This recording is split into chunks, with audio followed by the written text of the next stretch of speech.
সবচেয়ে বড় শত্রুকে আর মোবাইল হলো শয়তানের সবচেয়ে বড় হাতিয়ার। স্লোগান তোলো, মোবাইল মোবাইল শয়তানের হাতিয়ার। জোরসে বলো, শয়তানের হাতিয়ার, শয়তানের হাতিয়ার। আল্লাহ বলে হুজুর এটা যে দরকার, দরকার তো এটা দরকারি না বেদরকারি? তো বাথরুম তো দরকার, বাথরুম দরকার কিনা? জরুরতের আগে যান না জরুরত হইলে যান? এবার সেরে গেলে থাকেন না বের হয়ে আসেন? তাহলে এটাও দরকার, দরকার হলে ধরবেন, না দরকার হলে ধুই দিবেন। সুবহানাল্লাহ বলবেন না?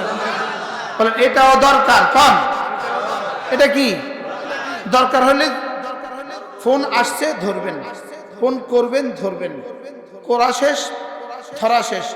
দেখে দাও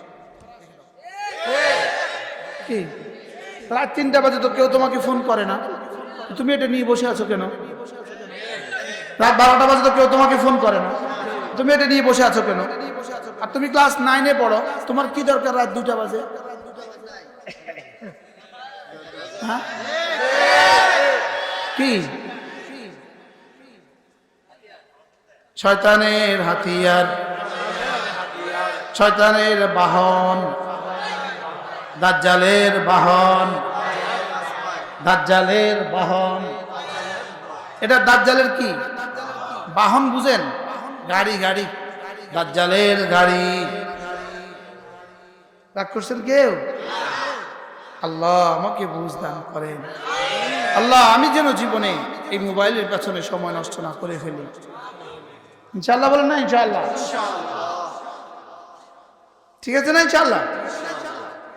আজকে তো সারা দুনিয়াবাসী বলবে হুজুর হুজুর মোবাইল দিয়ে তো আপনাকে চিনছি। বলবে কি বলবে না? আমি বলবো বন্ধু মোবাইলে তুমি ভালো কিছু করো না খারাপ কিছু করো, রবের কাছে সব হিসাব আছে। ঠিক আছে না? রবের কাছে কি আছে? ডাকাতের কাছে ছুরি গেলে, ডাকাতের হাতে ছুরি জীবনের খাতরা, বিপজ্জনক। বলেন ডাকাতের হাতে ছুরি এটা বিপজ্জনক, আর ডাক্তারের হাতে ছুরি উপকারী। ডাক্তারের হাতে ছুরি কি লেগে এটা অপারেশন করবে, আর ডাকাতের হাতে ছুরি জীবন শেষ করে দিবে।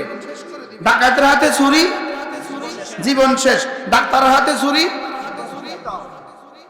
রোগ শেষ। কথা কয় না? ডাক্তারের হাতে ছুরি রোগ শেষ, অপারেশন রোগ শেষ, আর ডাকাতের হাতে ছুরি জীবন শেষ। তাহলে বুঝে শুনে মোবাইল রোগ শেষ। আলহামদুলিল্লাহ বুঝে শুনে হুজুরের ওয়াজ শুনতেছে রোগ শেষ। আর অবুঝে হারাম ছবি জীবন শেষ, হারাম প্রেম জীবন শেষ। মোবাইলে কত ছেলেকে বাবাহারা করে দিয়েছে, মোবাইলে কত মেয়েকে মাহারা করে দিয়েছে, মোবাইলে হাজারো মহিলাকে স্বামী হারা করেছে, মোবাইলে হাজারো স্বামীকে মহিলা হারা করেছে, মোবাইলে কত হাজারো ভাবিকে নিজের বউ বানায় দিয়েছে। আরেকজনের বউ নিজের, আরেকজনের বউকে বিয়ে করা, মাকে বিয়ে করা যেমন হারাম, আরেকজনের বউ বিয়ে করা তেমন হারাম। কি বলছি বলেন? মাকে বিয়ে করা কি? আরেকজনের বউ বিয়ে করাও কি? আবার বলেন আরেকজনের বউ বিয়ে করা কি? যেমন ধরেন জায়েদের বউ, জায়েদ এখনো জীবিত আছে, শুধু পার্থক্য জায়েদ বিদেশে থাকে অথবা ঢাকা থাকে। আপনি জায়েদের বউর সাথে প্রেম করে করে আস্তে করে জায়েদের বউকে নিয়ে আসলেন, এনে সুন্দর করে কোর্টে নিয়ে বিয়ে পড়াইয়া দিলেন। কার বউ? জায়েদ এখনো তালাক দিয়েছে? দেয় নাই। জায়েদের বউকে বিয়ে করা, মাকে বিয়ে করা যেমন হারাম তেমন হারাম। জায়েদের বউ থাকা অবস্থায়, বলেন জায়েদের বউ কি অবস্থা? রাশেদে বিয়ে করা হারাম। কেমন হারাম? মাকে বিয়ে করা যেমন কি, বোনকে বিয়ে করা যেমন কি। যেই শব্দ দিয়ে রব্বে কারীম রব্বুল আলামিন মাকে বিয়ে করা হারাম করেছেন, বোনকে বিয়ে করা হারাম করেছেন, ওই শব্দ দিয়ে আরেকজনের বউকে বিয়ে করা হারাম করেছেন। ওয়াল মুহসানাতু মিনান নিসা, আল্লাহ তাআলা বলেন যারা না শাদীশুদা, যারা না আরেকজনের বিবাহের অধীনে আছে, তাকে বিয়ে করা তোমার জন্য হারাম, যেভাবে তোমার জন্য তোমার মা বিয়ে করা হারাম। এই পয়েন্টটা কেমনে হয়ে গেল আজকে হঠাৎ করে? কি এই পয়েন্টটা কেমনে বলা হয়ে গেল? মোবাইলের গজব, মোবাইলের কি বলেন, মোবাইলের গজবে আরেকজনের বউ কি করে বিয়ে করে। বাস্তব না বাস্তব? ওই স্বামী যদি তাকে তালাক দিয়ে দেয়, খেয়াল করেন, ওই স্বামী যদি তাকে স্বেচ্ছায় তালাক দেয়, কে? স্বামী। বলেন, স্বামী যদি কি করে তালাক দেয়, স্বামী তালাক দেওয়ার পরে 3 মাসিক 3 হায়েজ অতিক্রম করার পরে এই মোবাইলওয়ালা বিয়ে করতে পারবে। আর 3 মাস না গেলে বিয়ে করতে, তালাক না দিলে, বলেন তালাক না দিলে 3 মাস না গেলে বিয়ে করতে পারবে না।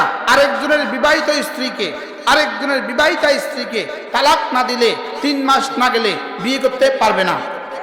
বলেন, তালাক না দিলে 3 মাস না গেলে, তালাক না দিলে 3 মাস না গেলে বিয়ে করা হারাম।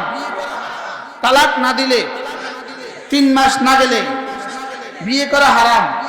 আচ্ছা, তালাক দিছে 3 মাস যায় নাই, অথবা তালাক দেয় নাই 3 মাস গেছে, তাহলে কটা শর্ত? কি কি? কে তাকে কাকে তালাক দিবে? পুরুষ স্ত্রীকে না স্ত্রী পুরুষকে? বলেন, পুরুষ স্ত্রীকে। বলেন, পুরুষ মেয়েকে, পুরুষ স্ত্রীকে। স্বামী স্ত্রীকে তালাক দিবে, স্বামী স্ত্রীকে তালাক দিবে, এরপরে স্ত্রী 3 মাস ইদ্যত পালন করবে, এরপরে গিয়া মোবাইলওয়ালা বিয়ে করতে পারবে। মনে থাকবে কথা? আল্লাহ আমাদেরকে বুঝ দান করেন। ভাগিনী বিয়ে করা হারাম, ভাতিজি বিয়ে করা হারাম। ভাগিনী বিয়ে করা কি হারাম? ভাতিজি, বোন, ফুফি, খালা, মা, নানি, দাদি, এদেরকে বিয়ে করা কি? এবার নিজের মেয়ে, বলেন নিজের মেয়ে, নিজের নাতনি বিয়ে করা হারাম। আল্লাহ আমাদেরকে বুঝ দান করেন। এগুলো শিখবেন কোথায়? কোথায় শিখানো হয় এগুলো? এগুলো শিখানো হয় ওলামায়ে কেরামের কাছে। এগুলোর জন্যই আপনার মেয়েকে বালিকা মাদ্রাসা দিতে হবে। বালিকা মাদ্রাসা সমাজের জন্য প্রয়োজন কদ্দুর, বালিকা মাদ্রাসা সমাজের জন্য প্রয়োজন, অক্সিজেনের প্রয়োজন যদ্দুর তার চেয়ে বেশি। অক্সিজেনের দরকার আছে কিনা বলেন? আচ্ছা, অক্সিজেন ছাড়া এই মানুষটা বাঁচবে না, মরে যাবে, জাহান্নামে যাবে না মরে যাবে। দিন ছাড়া এই মানুষটা জাহান্নামে যাবে, কি বলো মরা? অক্সিজেন ছাড়া কি মরবে না জাহান্নামে যাবে? জাহান্নামে যাবে। আর দিন ছাড়া, এবার বলেন দিন বেশি দরকার না অক্সিজেন বেশি দরকার? সুবহানাল্লাহ। এবার বলেন বালিকা মাদ্রাসা বেশি দরকার না অক্সিজেন বেশি দরকার? বালিকা মাদ্রাসা বেশি দরকার। এই জন্যই এই মাদ্রাসার নাম কি? বল্লভপুর হযরত আয়েশা সিদ্দিকা মহিলা মাদ্রাসা ও এতিমখানা। আল্লাহ এই মাদ্রাসাকে কবুল ফরমান। আল্লাহ আমাদের সবাইকে কবুল করেন। তাহলে জিকিরে কি করে? আল্লাহকে কি করে? 2 নাম্বার শয়তানকে।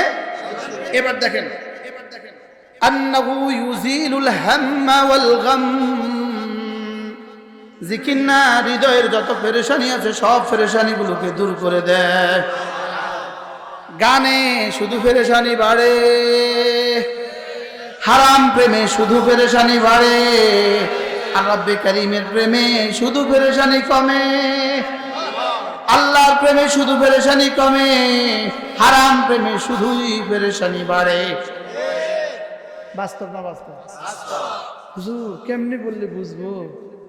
আল্লাহর প্রেমে পেরেশানি শুধুই কমে, আর হারাম প্রেমে পেরেশানি শুধুই বাড়ে। ধানপীর পিসে বুঝুর নাম শুনেন না আপনারা? বলেন না টেনশন, টেনশন বলেন না টেনশন। হুজুরে কইতো মানো না 11 সনে আছে।